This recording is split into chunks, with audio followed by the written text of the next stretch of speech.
예, 오늘은 시대분별, 이제 종말 시리즈, 종말 시리즈죠. 시대분별이라는 것은 종말에 대해서 지금 말씀하고 있는데, 이런 일이 있으면 주의 오심이 가깝다라고 지금 증거하고 있습니다. 오늘은 곡과 이스라엘의 전쟁에 대해서 말씀드리겠는데, 먼저 마지막 때를 기다리면서 많은 성도들이 어려움을 겪고 있고, 또 삶의 치열한 현장에서 싸우시고 계신 분들이 제가 있는 줄 압니다. 근데 우리가 하나님의 말씀을 믿을 때 우리의 삶에 돌파가 일어나고 하나님의 공급하심이 있고, 그리고 놀라운 역사들이 일어납니다. 특히나 마태복음 5장, 6장, 7장은 예수님께서 가장 먼저 율법 백성들을 깨우기 위해서 하늘에 있는 하나님의 뜻을 이렇게 전하셨는데, 저는 여러분에게 이 말씀을 좀 드리고 싶어요. 자, 주님이 말씀했어요. 목숨을 위해서 무엇을 먹을까, 무엇을 마실까, 몸을 위해서 무엇을 입을까 염려하지 말라 했습니다. 목숨이 음식보다 중하지 아니하며 몸이 의복보다 중하지 아니하냐. 그리고 공중의 새를 보라 하셨고 들의 백합화를 보라 하셨고, 그리고 내일 아궁이에 던져지는 들풀도 하나님이 입히시거든 하물며 너희일까 보냐, 이렇게 말했습니다. 그런데 이 말씀의 전제 중에 가장 먼저 어떤 일이 있었냐면, 한 사람이 두 주인을 섬기지 못할 것이라고 그랬습니다. 그래서 여러분은 분명히 하나님과 재물을 겸하여 섬길 수 없음을 믿으셔야 돼요.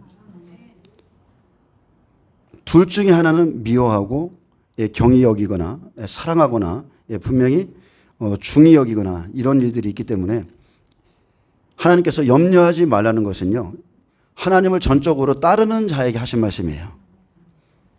하나님이 나의 공급자이시고 나의 구원자시고 나의 생명이라는 것을 믿는 자에게, 그런 사람들에게는 무엇을 먹을까 입을까 마실까 염려하지 말아라. 내가 너의 공급자다. 그의 나라와 의를 구하라. 그러면 나머지 모든 것들을 다 더해주겠다. 이것은 하나님께서 친히 하신 약속이고요. 그러므로 예수님을 믿는 사람들은 내일 일을 위해서 염려하지 말라고 그랬습니다. 내일 일은 내일이 염려할 것이고, 한날의 괴로움은 그날로 족하다. 우리가 아무리 걱정해봐야 키 한 자라도 우리의 목숨 한 자도 늘릴 수가 없어요. 고민하다가 끝나는 겁니다. 그리고 실제적으로 신앙의 인격은 언제 생기느냐? 여러분이 곤란한 중에 생기는 거예요. 여러분이 문제를 만났을 때 생기는 거예요. 평안할 땐 모릅니다. 그 사람의 믿음이 다 좋은 것 같아요. 근데 곤란한 중에 성전이 건축되기도 하고, 곤란한 중에 자기의 일에 빠져서 성전을 짓는 것을 멈추고 집으로 돌아가는 사람들도 있고 그렇습니다. 오늘 그 부분에 대해서 말할 건데, 예수님께서도 그러셨죠. 곤란한 동안에 성전이 건축된다 했는데, 실제적으로 예수님의 사역이 곤란했었을 때 그때에 실제적인 하나님의 성전이 이루어졌다는 것을 믿으시고요. 여러분이 지금 광야에 빠져 있거나 재정의 어려움을 겪고 있거나 아니면 뭐 가정의 어려움이 있거나 삶의 문제가 빠져 있다면, 그곳에서 나오는 방법은 딱 하나입니다. 하나님을 신뢰하시기 바랍니다. 하나님이 공급자이심을 믿으시기 바랍니다. 그러면 놀라운 일들이 일어날 겁니다. 그리고 실제적으로 그 어려움 가운데 실제적인 인격이 생겨요. 믿음의 인격. 하나님이 어떤 일을 내게 딱 해주셔야 그때서야 와, 우리 하나님은 역시 멋져가 아니라, 곤란한 동안에 하나님을 기대고 하나님을 바라보는 그때에 그 사람의 정말로 신앙의 인격이 생기는 겁니다. 그래서 광야를 오래 걸으신 분들은요, 틀려요. 초신자하고 오랜 광야를 거친 분들은요, 내공이라는 게 있습니다. 쌓여진 게 있어요. 하나님에 대한 신뢰가 커진 거죠. 계속적으로 경험하다 보니까 이래도 저래도 하나님은 나의 구원자시고 공급자시다. 그것을 믿으세요. 우리가 지금 마지막 때를 준비하지만 하나님이 우리의 구원자이심을 믿으시길 축복합니다. 자, 이 시대는 마지막 때의 예언이 성취되는 시대입니다. 에스겔은 종말에 있을 곡과 이스라엘의 전쟁을 통해서 하나님께서 하실 일을 예언했습니다.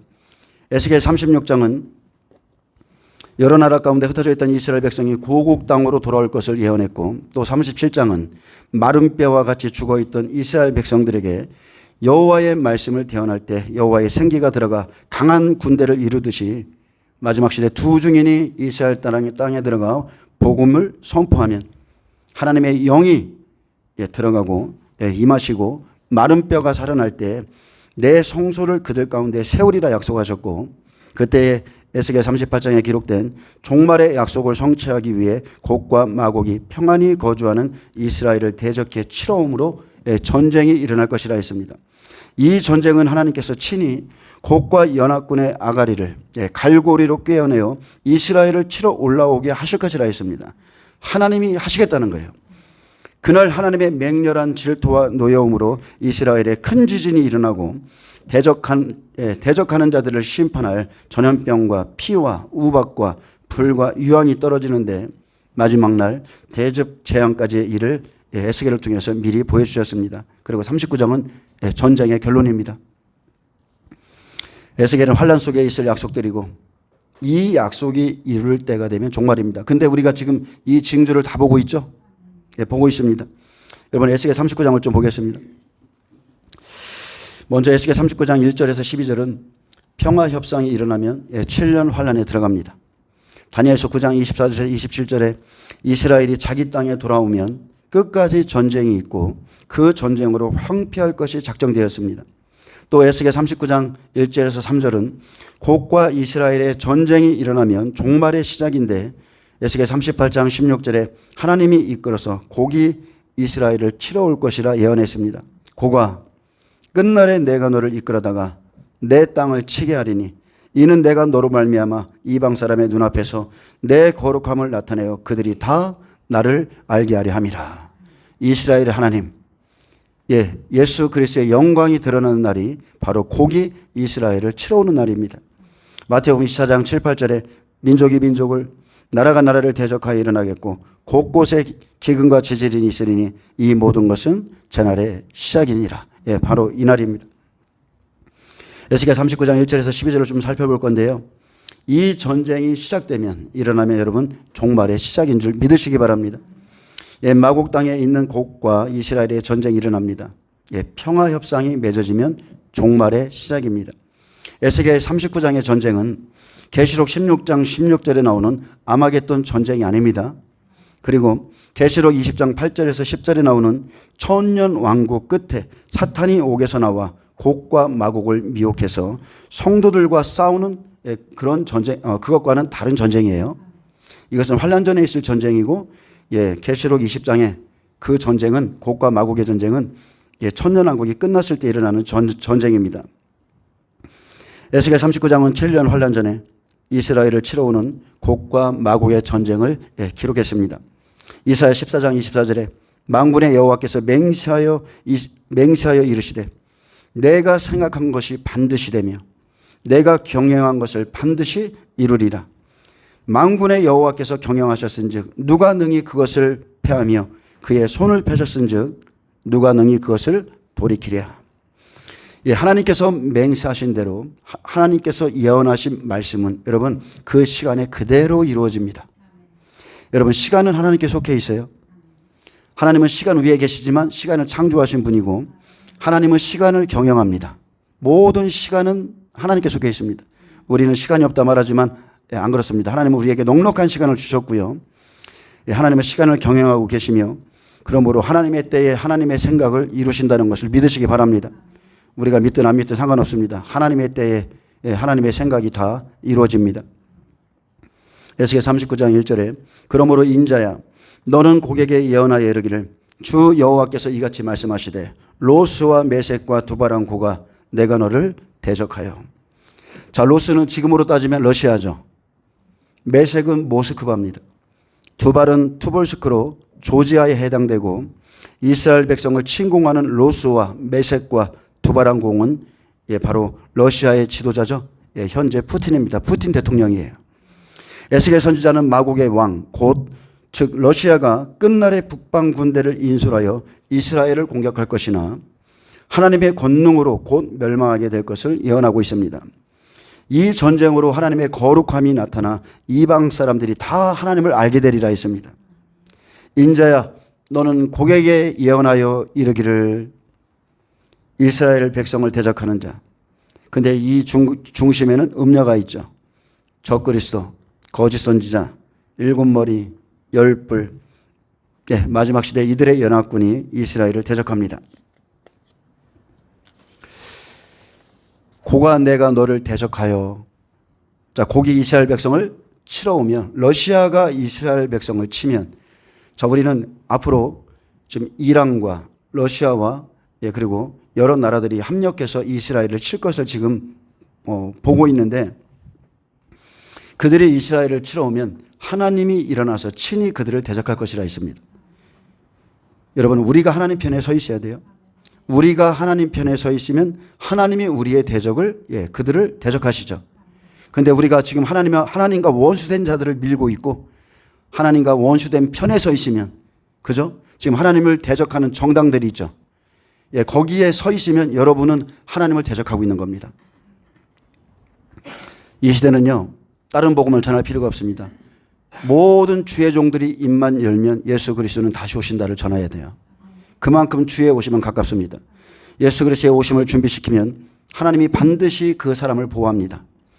그리고 우리가 전하는 이 복음에 대한 배짱과 여러분 자부심이 있어야 돼요. 내가 전하는 복음에 대한 확신이 있어야 됩니다.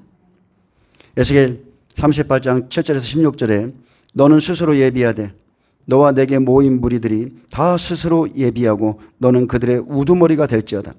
여러 날로 곧 말년에 내가 명령을 받고 그 땅 오래 황폐했던 이스라엘 산에 이르르니 그 땅 백성은 칼을 벗어나서 여러 나라에서 모여 들어오며 이방에서 나와 다 평안히 거주하는 중이라. 내가 올라오되 너와 내 모든 배와 너와 함께한 많은 백성이 광풍같이 이르고 구름같이 땅을 덮으리라. 주 여호와께서 이같이 말씀하셨느니라. 자, 이런 일이 있다고 앞으로 있을 것이라고 여호와께서 예언하게 하셨죠. 그날에 내 마음에서 여러 생각이 나서 악한 꾀를 내어 말하기를 내가 평안의 고을로 올라가리라. 성벽도 없고 문이나 빗장이 없어도 염려 없이 평안히 거주하는 백성에게 나아가 물건을 겁탈하며 노력하리라 하고 내 손을 들어 황폐하였다가 지금 사람이 거주하는 땅과 여러 나라에 모여서 짐승과 재물을 얻고 세상 중앙에 거주하는 백성을 치고자 할 때에, 자, 이스라엘이죠. 스바와 드단과 다시스의 상인과 그 부자들이 내게 이르기를 내가 탈취하러 왔느냐? 내가 내 무리를 모아 노력하고자 하느냐? 은과 금을 빼앗으며 짐승과 재물을 빼앗으며 물건을 크게 약탈하여 가고자 하느냐? 하리라. 인자야, 너는 또 예언하여 고객에게 이르기를 주 여호와께서 이같이 말씀하시기를 내 백성 이스라엘이 평안히 거주하는 날에 내가 어찌 그것을 알지 못하겠느냐? 내가 내 고국 땅 북쪽 끝에서 많은 백성 곧 다 말을 탄 큰 무리와 능한 군대 함께 오되 구름이 땅을 덮은 같이 내 백성 이스라엘을 치러 오리라. 고가 끝날에 내가 너를 이끌어다가 내 땅을 치게 하리니 이는 내가 너로 말미암아 이방 사람의 눈앞에서 내 거룩함을 나타내어 그들이 다 나를 알게 하려 함이라. 아멘. 종말이 되면, 끝날이 되면 고기 러시아가 이스라엘 백성을 치러갈 것을 예언하셨고 그들은 칼을 벗어나 여러 나라에서 모여 들어오며 이방에서 나와 다 평안히 거주하는 백성이었다고 했습니다.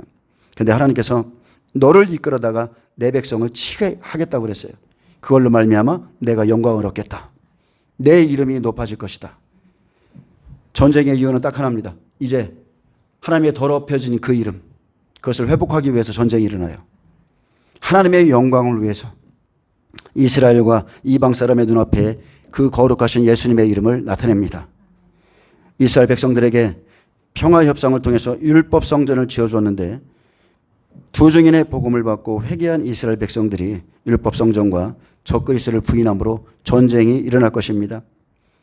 자, 우리가 이미 많이 들었듯이 7년 환란이 시작되기 전에 우리가 시대를 분별하는 매뉴얼이 있죠. 이런 일이 반드시 일어나야 된다. 첫 번째, 평화협정이 일어나야 돼요. 두 번째는 제3성전이 건립돼야 되고 율법성전에 적그리스도 등장해야 되고 이방인 두 증인의 등장과 그러면 복음의 나팔이 부러지고 회개의 운동이 일어나죠. 이스라엘의 민족적인 회개가 일어나고 그리고 여덟머리와 이스라엘의 전쟁이 있습니다. 근데 순서는 조금은 틀릴 수 있습니다. 몇 개월 사이로 이건 틀릴 수 있어요. 그러나 이러한 일은 모두 실제 일어날 것이고 종말의 사인입니다. 2절 보겠습니다. 너를 돌이켜서 이끌고 북쪽 끝에서부터 나와서 이스라엘 산 위에 이르러 내 활을 쳐서 내 왼손에서 떨어뜨리고 내 화살을 내 오른손에서 떨어뜨리니. 에스겔 38장 17절에 내가 너를 이끌어다가 치게 하리라는 예언이 성취됨을 시사하고 있습니다. 에스겔 37장에 마른 뼈 같았던 이스라엘 백성들이 복음을 받고 살아날 때에 빛을 받지 못한 곡과 세상 왕들이 이스라엘을 대적하려고 옵니다. 여호와께서 곡과 세상 왕들을 친히 이끌고 나와 이스라엘 산 위에 이르면 그들의 손에서 활과 화살을 떨어뜨리듯 연합군의 모든 무기를 무력하게 만들어 완전한 패배와 멸망에 이르게 합니다. 내가 너를 대적하리라. 내가 친히 너를 대적하리라. 이 전쟁은 여러분 하나님의 전쟁이에요. 사람이 하는 전쟁이 아니에요. 예, 이스라엘 6.1 전쟁 아시죠? 6.1 전쟁처럼 하나님이 친히 일하시는 전쟁이 될 것입니다. 하나님의 거룩한 이름을 위한 전쟁이기에 지진을 시작으로 순식간에 끝납니다. 에스겔 39장 1절에 3절은 마태복음 24장 7절과 같이 민족이 민족을 나라가 나라를 대적하여 일어나겠고 첫째의 기근과 지진이 있으리니 이 모든 것이 재난의 시작이니라. 이스라엘 백성을 치고 올라갈 때가 되면 바로 재난의 시작이요 종말의 시작입니다. 4절 너와 내 모든 무리와 너와 함께 있는 백성이 다 이스라엘 산 위에 엎드러지리라. 내가 너를 각종 사나운 새와 들짐승에게 넘겨 먹게 하리니 내가 빈들에 엎드러지리라. 이는 내가 말하였음이라. 주 여호와의 말씀이니라. 예언대로 곡과 이스라엘 무리들이 곡과 그 무리들이 이스라엘을 치러 갑니다. 에스겔 38장 18절에 그날에 하나님의 진노가 어떠할지를 미리 말씀하셨죠. 에스겔 38장은 앞으로 일어날 일에 대한 예언이고 39장은 실제 전쟁이 일어나는 모습인데 그날에 하나님의 진노가 어떠한지를 기록하셨어요. 그날에 곡이 이스라엘 땅을 치러 오면 내 노여움이 내 얼굴에 나타나리라. 주 여호와의 말씀이니라. 내가 질투와 맹렬한 노여움으로 말하였거니와 그날에 큰 지진이 이스라엘 땅에 일어나서 바다의 고기들과 공중의 새들과 들의 짐승들과 땅에 기는 모든 벌레와 그랬습니다. 자, 전쟁이 일어났는데 하나님께서 지금 바다의 고기, 공중의 새들, 들의 짐승들, 땅에 기는 모든 벌레라고 그랬어요. 자, 이게 사람이죠. 구약이기 때문에 생명이 없는 그 짐승들, 빛이 없는 사람들에 대해서 지금 말한 거예요. 이 모든 벌레와 지면에 있는 모든 사람이 내 앞에서 떨 것이며 모든 산이 무너지면 절벽이 떨어지며 모든 성벽이 땅에 무너지리라. 자, 리빙 바이블은 곡과 함께한 연합군이 타 이스라엘 산과 그 성읍에 너희가 결코 이르지 못하리라고 삽입해 놨습니다. 이스라엘을 침략한 군대가 평안히 거주하는 그 산에 도달하기도 전에 하나님의 직접적인 개입으로 아무것도 없는 들판에서 빈들에서 그들이 패망할 것이라고 약속했습니다. 내가 너를 각종 사나운 새와, 여기서 새는 히브리어 에이트 치프로입니다. 어떤 새냐? 죽은 고기를 먹는 육식성 새를 말하고, 자, 또 들짐승에게, 여기서 말하는 들짐승은 사나운 사람들을 말하는 겁니다. 들짐승에게 넘겨 먹게 하리라 하셨듯이 패망한 고개 군대가 매장조차 당하지 못하고 철저하게 버려질 것이라 했습니다. 6절 내가 또 불을 마곡과 및 섬에 평안히 거주하는 자에게 내리리니 내가 여호와인 줄 그들이 알리라. 이스라엘을 치러 온 군대들 뿐만이 아니라 그들의 본 백성들, 본국까지 이제 하나님께서 심판을 내리라고 그랬어요. 불심판이죠. 이 불은 여러분 하나님의 심판의 불입니다. 하나님은 심판의 도구로 전염병과 피와 폭우와 큰 우박덩이와 불과 이왕으로 심판하신다 하셨고 그중에 이 불을 마곡과 섬에 평안히 사는 자들에게 내린다고 그랬습니다. 마곡이 어디예요? 마곡 땅의 백성, 곡의 본거지에 있는 자들과, 자, 섬에 평안히 사는 자들은 해안국들이죠. 섬나라에 사는 곡과 동맹한 이방 국가들의 백성들에게 다 내릴 것이라 했습니다. 그래서 종말에 있을 심판은 이스라엘을 침공한 곡의 고토와 그를 원조한 이방 국가들에게 그대로 미칠 것이고 적그리스도의 세력에 대한 철저한 심판이 있을 것을 말합니다. 내가 불을 내려서 내가 여호와인 줄을 그들이 알게 되리라. 아멘. 여러분, 마지막에는 물심판이 아니라 불심판이에요. 우리 하나님은 소멸하는 불이십니다. 하나님의 말씀은 소멸하는 불이에요. 자, 심판이 섬에 평안히 거주하는 자에게 내리듯이 우리가 영적인 의미를 좀 본다면, 자, 섬은 바다에서 나왔죠. 즉 세상 가운데서 나와서 구원받았다면서 때를 분별하지 못하고 사는 자들을 말합니다. 그런 자들은요, 어떤 일들이라면 흔들리고 동조하게 되어 있습니다. 자, 평안히 거주하는 자에게 평안하다, 평안하다. 어디에 있어요? 데살로니가전서 5장 1절 3절에 보면 주의 날이 밤에 도둑같이 이를 줄 알고 준비하라고 하셨는데 때를 분별하지 못하고 평안하다, 안전하다 하는 자에게 하나님의 심판이 들어가는데 그것은 불심판입니다. 여러분, 마지막 때는 불심판이에요. 불이 내립니다. 하늘에서 불이 내린다고 했고 영적으로도 마찬가지입니다. 그러므로 인해서 내가 여호와인 줄 그들이 알리라. 하나님이 행하실 일을 아무것도 모른 채 그냥 교회 생활만 하고 하나님이 이 시대에 행할 일을 모르고 교회를 왔다 갔다 하는 것은 여러분 완전한 종교 생활이에요. 평안히 있다가 도적같이 심판이 임하면 알게 되는 겁니다. 그날 하나님의 공의가 어떠한지, 하나님이 어떠한 분이신지 명확히 알게 되는 거예요. 아멘. 사랑하고 있다가 하나님의 공의의 하나님인 것을 그날에 알게 되죠. 데살로니가전서 5장 1절 3절은 지금도 평안하다, 안전하다 믿고 있는 자들은요, 여러분 정신 차리고 깨어서 일어나야 됩니다. 바울은 데살로니가 교회에게, 그 교인들에게 노아의 때와 소돔성의 멸망을 상기시키고 있는 겁니다. 형제들아, 때와 시기에 관하여는 너희에게 쓸 것이 없음은 주의 날이 밤에 도둑같이 이룰 줄을 너희 자신이 자세히 알기 때문이라. 아멘. 이들이 왜 알고 있어요? 바울이 수도 없이 말했거든요. 계속적으로 그들에게 마지막 때에 대해서 말씀했기 때문에 그들은 자세히 알고 있습니다. 그들이 평안하다, 안전하다 할 그때에 임신한 여자에게 해산의 고통이 이른과 같이 멸망이 갑자기 그들에게 이르리니 결코 피하지 못하리라. 자, 이 비유의 말씀은 어둠에 있는 자에게, 즉 불신앙의 상태에 있는 자, 임박한 멸망에 무지한 자, 무감각한 자에게는 예기치 못한 때 갑자기 멸망이 덮쳐오게 될 것을 말하고 있습니다. 이 시대도 준비된 것은 하나 없이, 제가 준비된 것이 하나 없이 이 말을 하는 것은요, 다른 게 아닙니다. 마지막 때 양식을 싸놓고 마지막 때를 준비하고 그런 말을 하는 게 아니에요.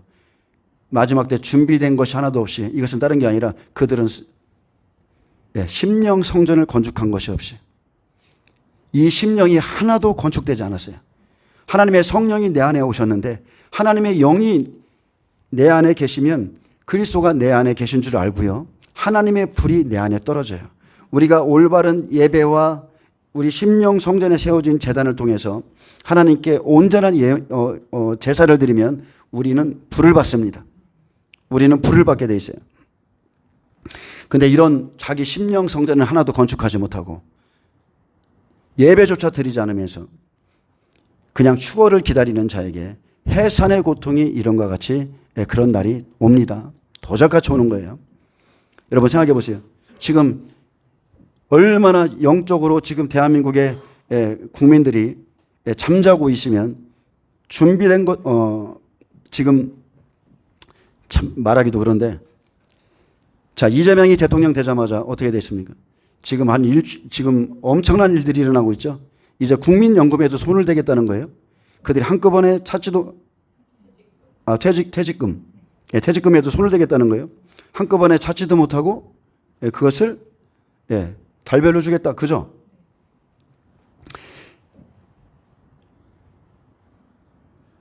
사람들의 그 퇴직금조차 제멋대로 손대고 있는 정과 사범의 대통령, 정과 사범의 김민석, 이런 청문회를 보면서 여러분, 이거 정말로 이게 있을 수가 있습니까? 이런 일들이?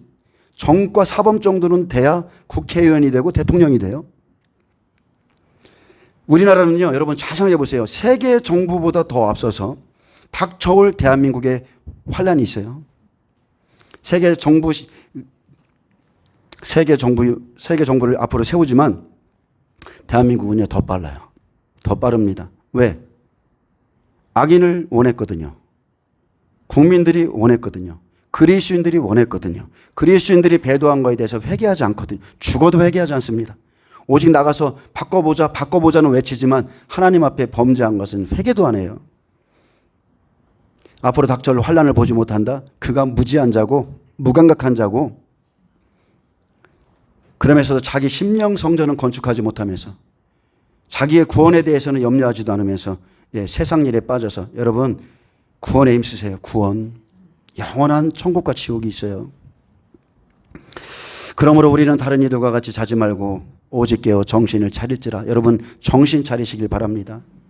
그리스도인들은 정말로 정신 차리셔야 돼요. 무지한 일찍들이죠. 일찍들. 무지한 일찍들은 정신 차려야 돼요. 환난에 들어가서 당해봐야 지금이 자기들의 한 짓이 무엇인지를 깨닫게 될 것이고, 에스겔 39장 7절에 보면 하나님의 그 거룩한 이름을 멸시한 자들에게 대해 하나님께서 심판할 것을 말하고 있습니다. 하나님의 그 거룩한 이름, 예수 그리스도의 이름을 멸시한 자들, 하나님의 몸된 교회를 멸시하고 교회를 핍박하고 박해하는 자들을 밀고 있는 그 사람들, 하나님을 대적하는 자들에 대한 심판이 있을 겁니다. 그리고 있어야 돼요. 있어야 됩니다. 교회를 핍박하고 하나님의 말씀을 정면으로 대적하고 있는데 그들을 지지해? 있을 수가 없죠. 에스겔 39장 7절에 내가 내 거룩한 이름을 내 백성 이스라엘 가운데 알게 하여 다시는 내 거룩한 이름을 더럽히지 아니하게 하리니 내가 여호와 곧 이스라엘의 거룩한 자인 줄을 민족들이 알리라. 그 이름이 누구예요? 그 이름이 예수예요. 내가 내 거룩한 이름은 여러분 예수입니다. 구원의 이름은 오직 예수밖에 없어요. 사도행전 4장 12절에 다른 이로서는 구원을 받을 수 없나니 천한 사람 중에 구원을 받을 만한 다른 이름을 우리에게 주신 일이 없음이라 하였더라. 내가 내 거룩한 이름을 내 백성 이스라엘에게 알게 하여 한 일해 동안에 복음이 전해짐으로 알게 됩니다. 다시는 내 거룩한 이름을 더럽히지 않게 하겠다. 다시는 히브리어 오드입니다. 반복적으로 되풀이해서 다시 예수님의 이름은요, 초림 때 한번 엄청나게 더럽혀졌어요. 이스라엘 백성들에게 더럽혀진 그 이름이 지금도 이스라엘 백성들에게 더럽혀지고 있고, 그렇게 되고 있지만 다시는 그랬어요. 다시는 더럽히지 않게 하겠다. 그렇기 때문에 그날 마지막으로 다시 구원의 기회를 줄 때에 일심으로 회개하지 않는 자는, 돌아오지 않는 자는 대접재앙에 다 들어갈 것이라 했습니다. 하나님께서 다짐했어요. 하나님께서 맹세했어요. 다시는 내 거룩한 이름을 더럽히지 않게 하리니 내가 여호와 곧 이스라엘의 거룩한 자인 줄을 민족들이 알리라 하라. 예수 그리스도께서 이스라엘 백성을 구원하시는 날 모든 열방이 그 거룩한 이름을 알게 됩니다. 에스겔 36장 22절에 보면 내가 이렇게 행함은 너희를 위함이 아니요 너희가 들어간 그 여러 나라에서 더럽힌 나의 이름을 위함이라. 여러 나라 가운데서 더럽혀진 이름, 너희가 그들 가운데 더럽힌 나의 이름을 내가 거룩하게 할지라. 내가 그들의 눈앞에서 너희로 말미암아 나의 거룩함을 나타내리니 내가 여호와인 줄을 여러 나라 사람이 알리라. 주 여호와의 말씀이니라. 이스라엘 백성 구원하는 것 여호와의 이름 때문입니다. 그들이 더럽힌, 열방에서 더럽힌 그 더럽힌 이름을 내가 다시 세우겠다. 그날에 열국이 알게 되죠. 여러분 생각해 보세요. 예수라는 이름이 얼마나 더럽혀져 있습니까? 이스라엘 땅에 예수라는 이름이 지금 사람들이 영접합니까? 예수라는 이름을 영접하고 예수라는 이름을 받아들여요? 얼마나 더럽혀져 있습니까? 얼마나 많은 사람들이 이 시대에 예수님의 이름을 욕으로 사용하잖아요. 욕으로. 무슨 일만 생기면은 지저스 뭐라고 해요? 예수님의 이름을 욕으로 사용해요. 이 시대는. 그 더럽혀진 이름을 그날 하나님께서 친히 자신의 이름을 거룩하게 할 것이라 했습니다. 저는 이날이 오길 바랍니다. 에스겔 39장 8절에 주 여호와의 말씀이니라. 볼지어다 그날이 와서 이루어지리니 1에서 4절 대적하는 자들 하나님께서 심판하시고 내가 말한 그날이 이날이니라. 이 예언의 성취는 이제 9절이죠. 이스라엘 성읍들의 거한 자가 나가서 그들의 무기를 불태워 사르되 큰 방패와 작은 방패와 활과 화살과 몽둥이와 창을 가지고 그랬습니다. 전쟁의 무기들이죠. 그리고 이 모든 것을 가지고 7배 동안 불태우리라. 한 일에 7년 동안 불태우겠다는 거예요. 전쟁이 끝까지 있을 것인데 이제 7년 동안이나 땔감으로 그들의 전쟁 무기를 불태워 버린다는 것은 고개 군대가 그만큼 많고 강력했고 이제 한 일해 동안의 평화 협상을 맺는다는 것을 의미합니다. 전쟁이 없다는 거죠. 다니엘서 9장 27절에 그가 장차 많은 사람들과 더불어 한 일해 동안의 언약을 굳게 맺고 7년 평화 조약이 이루어지는 겁니다. 근데 한 일해 동안의 언약은 언제인가? 더 이상 전쟁을 하지 않겠다고 선언함으로 평화협정이 있게 되고 7년을 굳게 정합니다. 여러분 지금 평화협정을 맺기까지 어디서 어떤 문제가 터질지 모르는데 지금 평화협정은요 아주 도적같이 이루어질 수 있습니다. 믿으세요? 평화협정을 맺으면 이제 육적 전쟁이 없어요. 그때부터는 성도를 내어준 바 되고 영적 전쟁에 들어가는 겁니다. 하나님께서 한때 두때 반때 1260일 성도를 다 내어주는 거예요. 2300주 중에 이제 성도를 내어줘서 누가 진짜 알곡이고 누가 진짜 가라진지를 이제 하나님께서 보시는 겁니다. 평화협정이 이루어지면 어떤 일이 시작되는가? 예수님께서 십자가에 돌아가신 후 이스라엘 백성들은 주 70년에 멸망했죠. 그리고 약속대로 1948년 5월 14일 자기 나라에 돌아와서 건국한 후에 지금까지 끊임없이 전쟁이 있는데 제3성전을 지으려고 전쟁을 멈추고 전쟁을 하지 않고 이제 평화협상을 맺으면 이스라엘 땅에 두 증인이 들어가서 다시 한번 복음을 전함으로 구약에선 율법성전 지으려고 나무하러 가야 했죠. 그것이 성전의 재료니까. 근데 이제 마지막 때는요 복음을 통해서 그런 성전 짓는 게 목적이 아니죠. 복음을 통해서 성령이 임하시고 심령 성전을 지으니 나무하러 가지 않습니다. 나무하러 가듯이 대신 강력한 회개운동이 일어나고 회개로 인해서 심령 성전이 지어집니다. 지금 그리스도인들에게도 이 심령 성전이 올바르게 지어진 사람들이 있고 하나도 안 지어진 사람이 있어요. 안 지어진 사람들이 있습니다. 지어진 것 같은데 하나도 안 지어졌어요. 반드시 강력한 회개가 일어나야 됩니다. 이 심령 성전을 짓기 전에는 하나님 앞에 성령으로 인해서 통회 자복하면서 회개한 사건이 있어야 돼요. 그때부터가 시작인 거예요. 요한복음 3장 19절은 말합니다. 너희가 이 성전을 헐라. 내가 사흘 동안에 일으키리라. 예수님은 보이는 성전이 아니라 실제는 심령 성전을 세우기 위해 오셨습니다. 그래서 우리에게 성령을 보내신 거예요.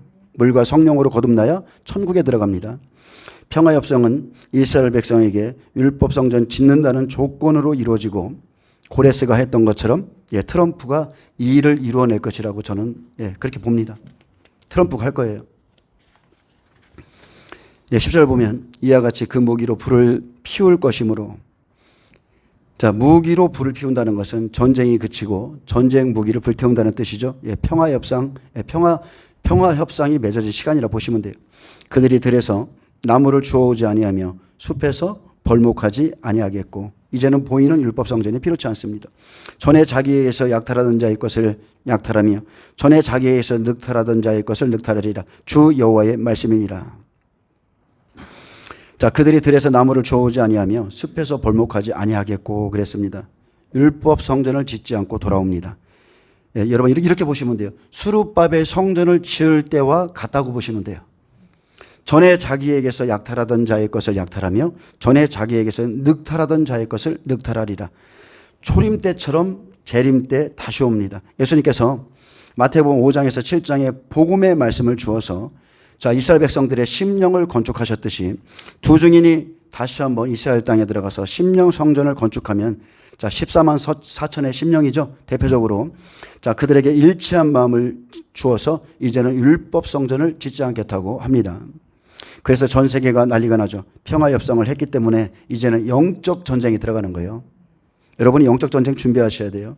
복음이 들어가면 율법 성전이 아닌 심령 성전이 건축되고 복음으로서 이제 약탈하고 복음으로서 늑탈하게 되는 겁니다. 여러분의 심령은요 복음으로서 다 잡아먹히셔야 돼. 베드로야 일어나서 다 잡아먹어라. 다 약탈하고 늑탈하셔야 돼.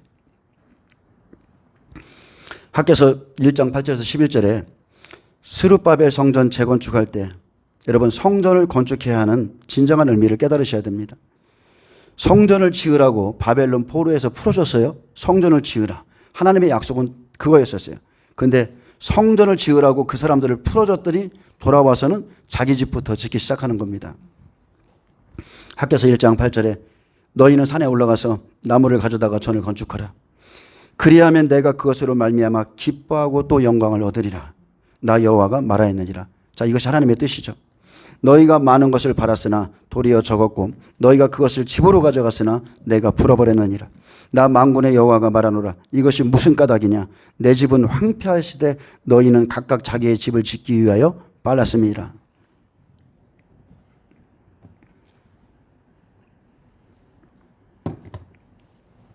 여러분, 하나님의 말씀을 들으세요. 하나님은 너희가 성전을 건축하면 내가 기뻐하고 영광을 받을 것이고 너희에게 복을 줄 거라고 약속했습니다. 여러분, 우리의 몸은 하나님의 성령이 거하는 성전이에요. 여러분은 이 성전을 건축하는데 아주 집중하셔야 돼요. 내 안에 말씀으로서 뼈대를 세우고 성령이 오셔서 말씀과 기도로서, 여러분, 말씀으로만 세워지는 게 아니에요. 말씀과 기도로 거룩하여진다. 그래서 말씀과 기도가 기도 생활이 없다는 것은 그 사람은 성전을 지금 짓지 않고 있다고 보시면 됩니다.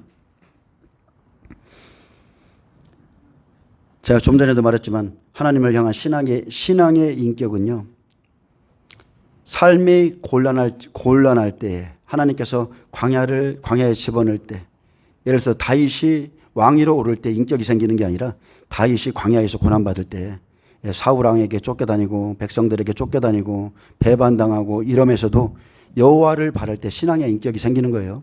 믿음의 인격이 생기는 겁니다. 지금도 똑같습니다. 분명히 여러분 중에는 하나님을 섬긴다는 말하지만 내 생활에 곤란함이 올 때, 내 생활이 어려워지면 하나님을 섬기는 것을 즉시 멈출 수 있어요. 성전 건축 안 됩니다. 하나님이 우리를 달아보시기 위해서 때로는 축복도 하시지만 때로는 우리를 아주 낮추셔서 어려운 지경에 놓으실 때 있어요. 그때 우리가 어떻게 하는지를 보고 계시는 거죠. 자, 하나님께서 성전을 건축하면 내가 기뻐하고 영광을 받고 내가 너에게 복을 줄 거라 했는데, 그런데 학개서 1장 2절에서 7절에 보니까 여호와께서 학개에게 말씀하셨듯 이스라엘의 죄는 여호와의 전을 건축할 시기가 되었음에도 여호와의 전을 건축할 시기가 이르지 아니하였다고 말하는 백성들의 태도와 행위를 책망하신 거예요. 그들의 불신앙을 책망했어요. 유대인들이 바벨론의 포로에서 풀려난 것은 약속하신 때가 되어서 하나님의 성전을 세우기 위해서였습니다. 고레스를 통해서 성전을 지으라 명령하셨고 바벨론에서 풀려나자 제사를 드리고자 단을 세우고 1년 후에는 성전의 기초까지 놓았습니다. 여러분, 포로 생활에서 풀려났으니 얼마나 기쁘겠어요. 그랬더니 이제 하나님의 성전을 지어야 되겠다, 이런 마음이 생겼겠죠. 그때 성전은 아주 급진전하는 듯 보였는데 바사 왕국의 금지령을 받게 되자 즉시 작업은 중단되었고, 우리가 코로나 때를 보시면 돼요. 중단되었고, 또 권력의 압박을 받게 되자 그 권력에 굴복했으며 대적들의 맹렬함이 누그러진 후에도 더 이상 성전 건축에 대해서 다시 마음을 쓰지 않았고 그대로 방치해뒀습니다. 그들은 첫사랑을 잃어버렸습니다. 계속적으로 잃어버리고 있었어요. 좀 어려운 일이 오니까 성전 그만 짓자, 우리 삶도 힘들어. 분명히 바벨론으로 끌려간 것은 그들의 죄와 죄악 그리고 허물 때문이었으나 하나님의 약속 때문에 그들을 불쌍히 여겨줘서 모든 죄를 사하여 주시고 다시 성전을 지으라, 성전 짓기를 원했으나 포로 생활에서 풀려난 후에 늦장을 부리는 백성들은 이렇게 말했습니다. 그들은 학개를 통해서 자기들의 의무에 대해서 깨우침을 받기까지 여호와의 건축할 시기가 이르지 아니하였다고 말했습니다. 깨우침을 받기까지 아직 멀었어. 괜찮아. 우리 삶의 손실조차 복구되지 않았는데, 우리의 삶이 힘들어 죽겠는데, 그러니 성전보다 각각 자신의 집을 먼저 건축하자. 우리 일이 먼저다. 성전보다 우리 일상의 삶이 더 급하다. 이 사람들이요, 성전을 세우지 않겠다고는 말하지 않았지만 성전을 황폐하게 중단해 놓고도, 여러분 지나가다가 아파트 중단된 거 보셨죠? 소송이 걸리고 얼마나 그 흉물스럽습니까? 그 상태로 하나님의 성전을 중단해 놓고 아직은 때가 아니야. 더 좋은 때가 올 것이라 말하면서 자기 집은 그 와중에 화려하게 꾸미고 있었기에 그들은 그 죄에 대한 보상을 받은 겁니다. 이 시대도 똑같이 말하죠. 바벨론에서 풀려난 것처럼 예수님으로 말미암아 죄 사함을 받고도 심령 성전은 그대로 황폐한데 짓기를 원치 않아요. 예배 좀 나와라. 기도 좀 하라. 안 됐습니다. 성전이 지어져야 하나님의 영광이 임하는데 지금 여러분 보세요. 이방인의 때가 다 차가고 만물의 마지막이 실제 가까이 왔음을 우리가 보고 있는데 성전 짓기를 다 지체하고 있습니다. 각각 자기의 집을 짓는 데만 빨라요. 무엇을 먹을까 입을까 마실까만 염려하고 있습니다. 주님이 오고 계시는데 성전을 지으면 주님이 오시는데 무엇을 먹을까 염려하고 있어요. 여러분은 하나님과 재물 사이에서 결단하셔야 돼요. 나의 신이 누구인지를 결단하셔야 돼요. 베드로후서 3장 9절에 주의 약속은 어떤 이들이 더디다고 생각하는 것 같이 더딘 것이 아니라 오직 주께서 너희를 대하여 오래 채무사 다 회개하게 이르기를 원하시느니라. 그러나 주의 날이 도둑같이 오리니 그랬습니다.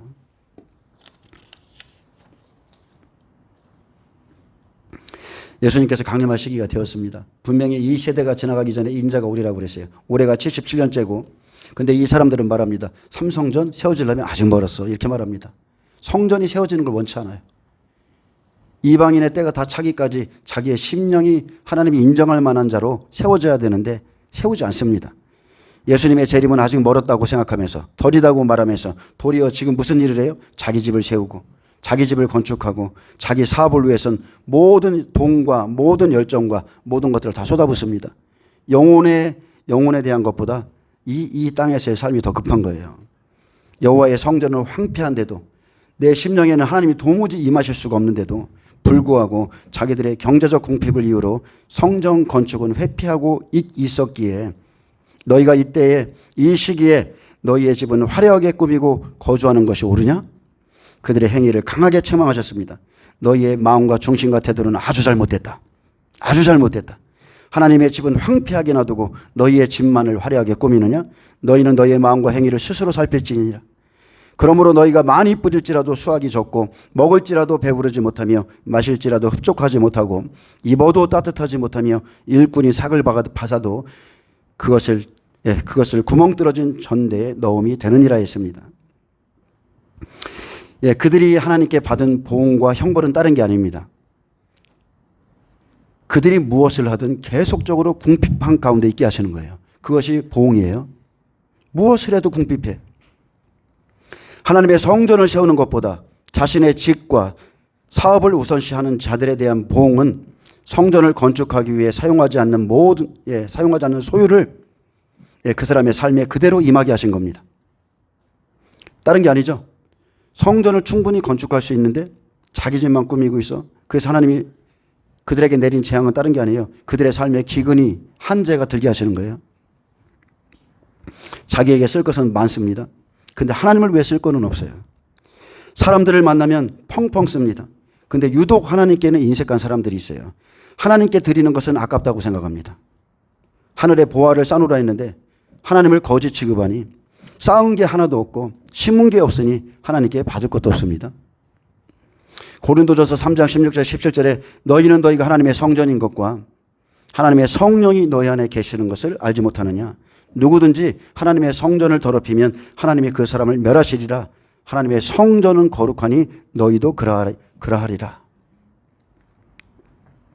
이 시대 똑같습니다. 여러분, 우리는 학계를 통해서 아니면 이 사람들을 통해서 저 사람들은 왜 이래? 이렇게 말할 게 아니라 이 시대의 그리스도인들이 성전된 자신의 몸 세우기를 추구하지 않는다는 거예요. 똑같습니다. 세상의 일에 빠져 있다면 동일한 저주를 받게 되는 겁니다. 우리 이방인이 성령을 받고도 성전된 하나님의 몸을 세우는 데는 게으르고 성전 건축을 회피하며 저들처럼 육신의 삶에 빠져 있다면 기근과 가난으로 멸망당합니다. 또한 영적 기근과 가난으로 죽게 될 겁니다. 들어도 깨닫질 못해요. 들어도 보아도 보질 못해요. 하나님이 말씀합니다. 너희의 우선순위를 똑바로 해라. 똑바로 해라. 그의 나라와 의를 먼저 구하라. 그리하면 모든 것을 더해주겠다. 이게 하나님의 약속이에요. 아무리 여러분이요 그분의 나라와 의를 구하지 않으면서 무언가를 구해도 여러분의 삶에 충족함 없습니다. 고린도후서 5장 15절은 말합니다. 그가 모든 사람을 대신하여 죽으심은 살아있는 자들로 하여금 다시는 그들 자신을 위하여 살지 않고 오직 그들을 대신하여 죽었다가 다시 살아난 이를 위해서 살게 하려 함이라. 이게 하나님의 뜻이에요. 여러분 살든지 죽든지 주를 위해 사시기를 축복합니다. 바울 사도처럼 살아도 주를 위하여 살고 이제는 죽어도 주를 위해서 죽으시기를 축복합니다. 이런 마인드로 사셔야 돼요. 이런 정신으로 사셔야 돼요. 고린도후서 5장 20절에 하나님이 우리를 통하여 너희를 권면하시는 것 같이 그리스도를 대신하여 간청하노니 너희는 하나님과 화목하라. 하나님이 죄를 알지도 못하신 일을 우리를 대신하여 죄로 삼으신 것은 우리로 하여금 그 안에서 하나님의 의가 되게 하려 하심이라. 우리가 하나님과 함께 일하는 자로서 너희를 권하노니 하나님의 은혜를 헛되이 받지 말라. 이르시되 내가 은혜 베풀 때에 너에게 듣고 구원의 날에 너를 도왔다 하셨으니 보라 지금이 은혜 받을 만한 때요 보라 지금이 구원의 날이로다. 여러분 성전을 짓는 일에 게으르면 여러분 멸망해요. 때가 있는 겁니다. 하나님이 그의 모든 자산을 다 풀어버립니다. 그분의 나라 의를 구하세요. 너희가 많은 것을 바랐으나 도리어 적었고 너희가 그것을 집으로 가져갔으나 내가 풀어버렸느니라. 성전을 건축하라.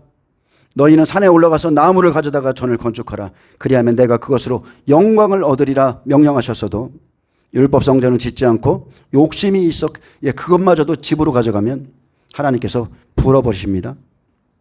이렇게 된 것이 무슨 까닭이냐?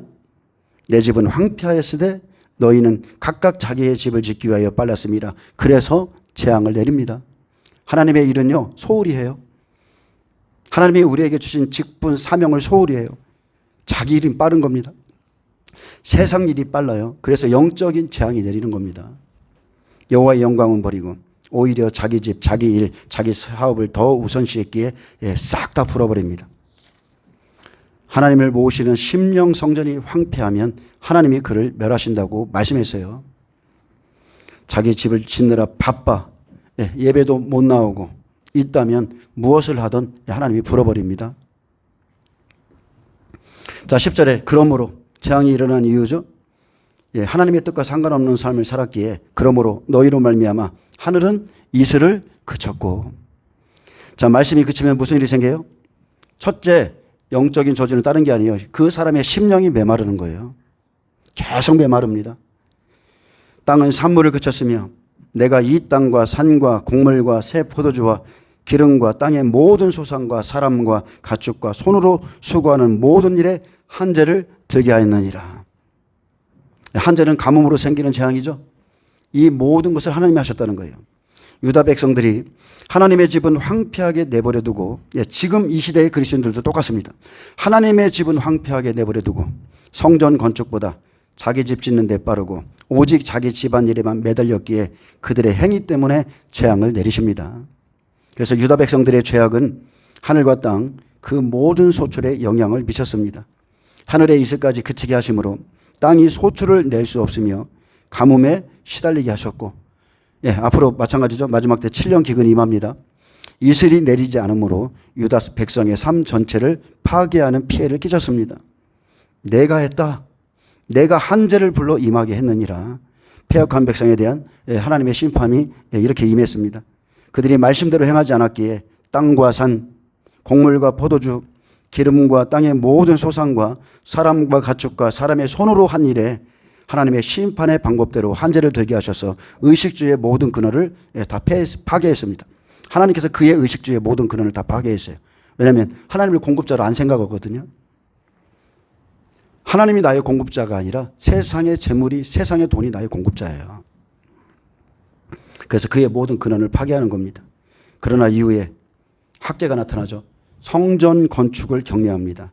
스룹바벨과 여호수아와 남은 모든 백성이 적극적으로 호응하기 시작했고 학계가 여호와의 말씀을 위임받아 백성들에게 말했을 때 여호와께서 지도자들과 모든 백성의 마음을 감동시킴에 그들이 와서 하나님의 성전 군사를 했습니다. 여러분 감동이 필요한 거예요. 감동. 교회는 성령의 감동으로 움직여지고 성령의 감동으로 시작됩니다. 마지막 때 여호와의 전을 건축할 시기가 되면 이스라엘이 자기의 죄를 뉘우치고 일치한 마음과 부드러운 마음을 받아 이제 복음을 받아들입니다. 성령의 감동으로 여호와의 말씀을 전하는 학계의 말을 듣고 성전을 건축하는데 마지막 때는 두 증인의 사역이죠. 이스라엘이 자기 땅에 들어가면 애국과 언약을 맺지 말아야 됐어요. 이스라엘이 하나님의 은혜로 자기 땅에 돌아가면 다시는 세상과 언약을 맺지 말아야 되는데 평화협상으로 율법성전 짓기를 약속했으나 복음이 들어가고 이제 율법성전을 지을 필요가 없어 약속을 어기니 곡과 마곡이 대적하러 오니까 그들을 죽이시죠. 여호와의 진노로 그들이 다 빈들에 엎드러지는데 자, 왜 하나님이 일을 하실까요? 여러분 생각해 보세요. 하나님이 왜 그들을 도우실까요? 다른 게 아닙니다. 사람들의 심령에 이제 변화가 생긴 거예요. 복음을 받고 심령 성전을 짓고자 하는 그 마음을 하나님 받으시는 거예요. 하나님이 도우시는 겁니다. 이제 하나님을 모셔야 되겠다. 예수 그 영광스러운 이름을 모셔야 되겠다. 그거를 받으시고 하나님이 맹렬한 질투와 분노로 그들을 멸하시는 거죠. 여러분 하나님이 기뻐하시는 것은요. 보이는 성전이 아니에요. 그것은 이 보이지 않는 성전을 보여주기 위해서 짓는 거고 하나님의 때를 알리기 위해서 짓는 거고요. 다른 건 모르겠습니다. 제가 아는 건 그겁니다. 하나님은 지킬 자를 지키신다는 것. 하나님은 자기를 경외하는 자를 지키신다는 것. 하나님은 자기 이름을 존중히 여기는 자를 마지막 날까지 지키신다는 건 압니다. 사람들의 심령에 여러분 아름다운 성전을 세우는 것이 가장 중요합니다. 여러분은 끝까지 세상과 언약하시면 안 돼요. 에스겔 39장 11절 그날에 내가 곡을 위하여 그날에 내가 곡을 위하여 이스라엘 땅 곧 바다 동쪽 사람이 통행하는 골짜기를 매장지로 줄이니 통행하던 길이 막힐 것이라. 얼마나 많은 사람들이 죽었는지 그 골짜기를 매장대로 주어서 통행하는 길까지 다 막힌다고 그랬습니다. 사람이 거기에서 무역로죠. 곡과 그 모든 무리를 매장하고 그 이름을 하몬곡의 골짜기라 일컬으리라. 하몬곡은 곡의 무리 즉 죽음의 골짜기를 말합니다. 자, 그날에 내가 곡을 위하여 그랬습니다. 그날에 이스라엘 백성에게 복음이 들어가는 날이죠. 바로 하나님이 기다리신 그날. 그들이 복음을 받아들이고 구원받는 그날. 이스라엘 땅 곧 바다 동쪽 사람이 통행하는 골짜기를 매장지로 줄이니 아락과 세상 나라가 이스라엘 백성 대적하면 이제 시체를 묻을 땅으로 매장지로 그것을 주는 겁니다. 이게 하나님의 뜻이에요. 마지막 때 이스라엘이 돌아오는 것. 하나님이 하시는 일을 대적하기 때문입니다. 그들이 매장됨으로 통행하던 길이 막힐 것이라. 무역로가 막히듯 이제 복음을 받는 일, 믿는 일이 다 막힙니다. 이스라엘 족속이 7달 동안에 그들을 매장하여 그 땅을 정결하게 할 것이라. 여기에는 영적인 의미가 들어있죠. 여러분 이제 복음만 들어가면요. 다른 게 없어요. 마지막 때 예수님 때랑 똑같습니다. 자기의 타작마당을 정하사 알곡과 가라지를 심판한다고 그랬죠. 복음이 들어가면 그냥 딱 열매만 출수하시는 거예요. 열매. 병기를 7년 동안 태우는 것으로 그 무기의 엄청난 수요를 상징했던 것처럼 이스라엘 사람들이 7달 동안이나 장사 지낼 만큼 시체가 많았다는 사실은 완전수인 7이라는 숫자를 통해 부정해진 그들이 정결케 되는 기간을 의미합니다. 7개월의 시간, 7개월 동안 이스라엘 땅에서의 모든 부정한 이방적인 요소를 다 청산합니다. 예수가 우리 조상들이 죽였던 예수가 메시아였구나. 그것을 깨닫고 이젠 모든 이방적인 요소를 다 청산해요. 한일의 7년 2520일이죠. 바로 2520일의 시간 중에 적그리스도에게 넘겨준 시간은 바로 2300주합니다. 그래서 7개월 10일이 남죠. 그래서 7월 1일 나팔절, 7월 10일 속죄절이죠. 7개월 회개의 시간을 주십니다. 부정한 이방인을 싹 다 묻어버리듯 자 그들의 땅이 정결케 됩니다. 심령들이 정결케 돼요. 7개월 동안에 이스라엘 백성에게 복음이 들어가고 회개하고 14만 4천 장자들이 나옵니다. 바로 그 시간이 바로 계시록 8장 1, 2절에 일곱째 인을 떼실 때에 하늘이 반 시간쯤 고요하더니 그래서 7개월 이스라엘 백성 인을 치는 시간 구원받을 자들의 이마에 인을 칩니다. 자 이제 말씀을 맺겠습니다. 학개서 2장 11절에 보면 만군의 여호와가 말하노니 너는 제사장에게 율법에 대해서 물어 이르기를 사람이 옷자락에 거룩한 고기를 쌌는데 그 옷자락이 만일 떡에나 국에나 포도주에나 기름에나 다른 음식물에 닿았으면 그것이 성물이 되겠느냐 하라 그랬습니다. 여러분 생각에는 어때요? 성물이 되겠습니까? 학계가 물음에 제사장들이 대답하여 이르되 아니라 하는지라. 여러분 제사장 다 알고 있어요. 근데 그렇게 안 삽니다. 그렇게 행하지도 않았어요. 아니라 하는지라. 학계가 이르되 시체를 만져서 부정하여 진 자가 만일 그것들 가운데 하나를 만지면 그것이 부정하겠느냐 하니 제사장들이 대답하여 이르되 부정하리라 하더라. 이에 학계가 대답하여 이르되 여호와의 말씀에 내 앞에서 이 백성이 그러하고 이 나라가 그러하고 그들의 모든 손의 일도 그러하고 그들이 거기서 드리는 것도 다 부정하니라. 여러분 그래서 회개가 필요한 겁니다. 이스라엘 족속이 7달 동안에 그들을 매장하여 그 땅을 정결케 하는 것은 부정한 것을 정결케 하는 7개월 아주 민족적인 회개의 시간을 하나님이 주신 거예요. 회개해야만 구원받습니다. 이제 원하건대 너희는 오늘부터 이전 곧 여호와의 전에 돌이 돌 위에 놓이지 아니하였던 때를 기억하라. 그때에는 20고루 곡식 더미에 이른즉 10고루뿐이었고 포도주 틀에 50고루를 기르러 이른즉 20고루 뿐이었느니라. 자, 무엇을 해도 안 되죠? 없어요. 만군의 여호와가 말하노라. 내가 너희 손으로 지은 모든 일에 곡식을 마르게 하는 깐부기 재앙과 우박으로 쳤으나 너희가 내게로 돌이키지 아니하였느니라. 얼마나 많은 사람들이 영적으로 무지한지, 얼마나 지금 문둥병자같이 그렇게 무지한지, 이 사람들은요 이런 재앙을 내려도 여호와께 돌이키지 않습니다. 자기가 지금 무엇을 해야 되는지, 제사장의 직분이 무엇인지, 지금 내가 할 일이 무엇인지. 여러분 그 불의한 정직이 보셨죠? 예수님께 책망을 받자마자 즉시 돌이키잖아요. 내가 할 일이 무엇인지 깨달았다. 즉시 돌이키잖아요. 이 모든 것은 성전 세우기 전의 모습이고 너희는 오늘 이전을 기억하라. 9째 달 24일 곧 여호와의 성전 지대를 쌓던 날부터 기억하여 보라. 곡식 종자가 아직도 창고에 있느냐? 포도나무, 무화과나무, 석류나무, 감람나무에 열매가 맺지 못하였느니라. 그러나 오늘부터는 내가 너희에게 복을 주리라. 아멘. 여러분 성전 세우시길 축복합니다. 성전 짓는 것을 멈추지 마세요. 여러분 성전 지대를 쌓던 날을 기억하여 보라 했습니다. 그러나 이제 너희가 짓지 아니함으로 재앙을 내렸는데 그러나 오늘부터 내가 너희에게 복을 주리라. 성전의 기초를 놓는 날부터 이제 여호와께서 여러분에게 복을 줄 겁니다. 심령 성전을 세우세요.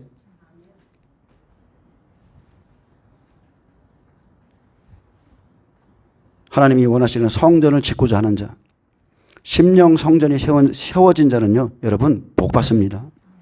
무엇을 해도 형통해요. 어디를 가든 형통해요. 하나님이 그의 공급자가 되시고 구원자가 되시고 힘과 능력과 그죠? 방패와 산성이 되시고. 이제 이스라엘을 주목하시기 바랍니다. 지금 이란과의 문제, 러시아와 우크라이나의 전쟁, 곡은 러시아예요. 하나님께서 마지막 날에 끝날에 러시아를 데려다가 이스라엘을 치면 종말의 시작이다 그랬습니다. 여러분 예수님이 오고 계십니다. 지금은 영적으로 시간이 23시 59분입니다. 11시 59분이에요. 준비하세요. 우리에게 시간이 많다 생각하지 마시기 바랍니다. 그렇게 생각하시는 분은 그날을 도적같이 맞이하게 될 겁니다. 잘 준비하시길 축복합니다. 기도하겠습니다. 주님 감사합니다. 곡과 이스라엘의 전쟁을 통해서 예수님의 오심을 살폈습니다.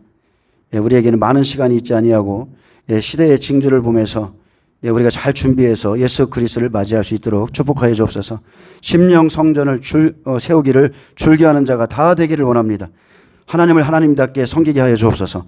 감사하며 예수님의 이름으로 기도합니다. 아멘. 하나님께 영광